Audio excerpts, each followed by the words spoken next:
I'm here with Tom Sullivan, the editor-in-chief of Healthcare IT News, and I would consider a good friend. Thanks for coming by out of your relentlessly busy schedule. Oh, absolutely. Thank you for having me. Good to see you. Welcome from the Northeast down to the rough weather of Florida. The rough weather of Florida, yes. I left snow on the ground to come down here to sunshine and warmth, so. Good for you. I like it.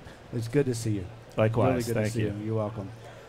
So you've been in your role for a number of years now, very active with HIMSS.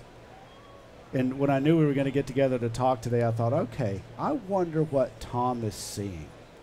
If we go back 5 years and we look at where the energy has ebbed and flowed around topics, can you walk us on a little bit of that journey and tell us what you've seen? Because you see all the healthcare IT news. Absolutely. 5 years ago, everyone was pretty much in the thick of EHR implementation. When I say everyone, I mean almost everyone. Yeah. And meaningful use, I don't think people are out of the thick of EHR implementation, and maybe we're starting to look at EHR 2.0 coming down the road in the next couple of years. That's interesting. But that was obviously the big thing. We can debate how successful that was, but it did get the system digitized. Yep. And the way I look at it right now is that, okay, now we have EHRs. We can argue about how good or bad they are. Yep. But now's where the real innovation can start to happen. Why?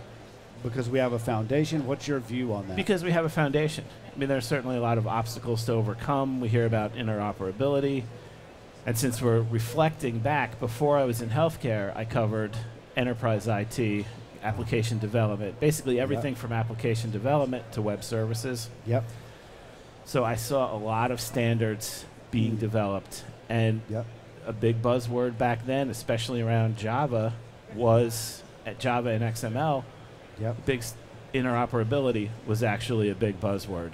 You probably remember the Rosetta Net pips. Absolutely. And in a lot of ways, I feel like I'm living that stage of my career all over again. It does feel like that, doesn't it?